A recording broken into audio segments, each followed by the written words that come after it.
Hello again. I am Tammy Marshall. Welcome back to my channel. And today I want to tell you a little bit about the beginning part of my third book called Ticker Tape. This is, I guess I'd call it like a bit of a patriotic book. I'm a proud member of the American Legion Writers, and I was raised by a military father. He served 20 years in the United States Air Force, and then he spent about 30 years after that being a veteran service officer here in the county where I live. And I wanted to write a book basically about this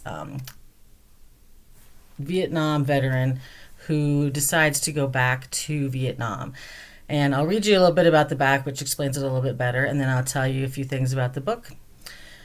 So on the back, I have Marvin Wineski is a washed-up Vietnam War veteran who gets a second chance at life. He grudgingly participates in the New York City Ticker Tape Parade in honor of Vietnam vets. This one event is the catalyst for all that follows. With the unexpected support of someone from his past, his journey will take him back to Vietnam to find his true purpose. If you believe in second and third or even fourth chances like I do, then join Marvin on his quest to rebuild a life that was hijacked by war. Now, the reason I decided to call this Ticker Tape is because I got the whole idea for this book from a sentence that popped into my head about confetti raining down on this guy. And I just decided, I cut this image kind of a war veteran. I didn't really have a specific war veteran at that moment in mind, but I had this image of a war veteran in a parade. And so I just did a little research, and I found out that in May 8th, 1985, there was a ticker tape parade in New York City for the Vietnam War veterans. And I thought, well, how fitting, since my father served during the Vietnam War conflict. He was stationed in Thailand, but he still served during that time, and he was overseas actually when I was born.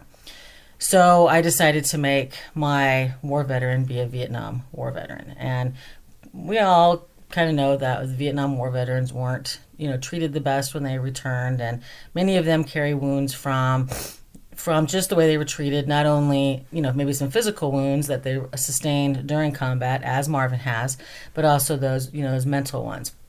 So let me tell you just a little bit about this book. Of course, you can see it has the red, white, and blue cover, which, United States. And the picture on the front was actually drawn for me by a niece of mine named Paige Wright. And I just wanted something personal, really. And so I asked her if she could draw up the scene. So you can see that the flag is up here, and then sort of the buildings and confetti coming down. And then I colorized it blue instead of the white like she had it. If you listened at all to an earlier video, I told you a little bit about the cover of State of Georgia and Other Writings, and how my uncle was a photographer, and he took a lot of different pictures. So I actually have, this book is dedicated to my parents, Ron and Lois Marshall, but it's also dedicated to my Uncle Paul, who passed away a year ago. I have in the back here a photo. His is colorized, but for printing purposes, I just made it black and white, of a flag with some snow around it.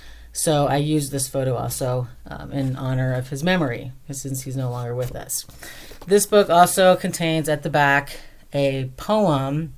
So the whole book is a novel, but the back there is a poem about standing a flag line, because I've stood a few flag lines for the American Legion Writers, and it has basically 4 different stanzas and 4 different seasons and 4 different types of funerals that I've been in, or that are similar to ones I've been in, at least.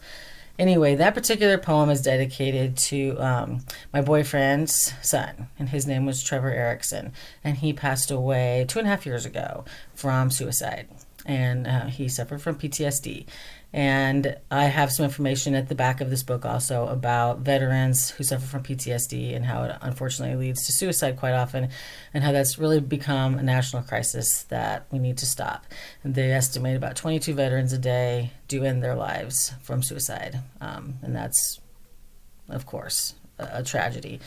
So a little bit of that's in there too, but the bulk of this book, of course, is about Marvin and about a couple women in his life, one here in the United States and one back in Vietnam.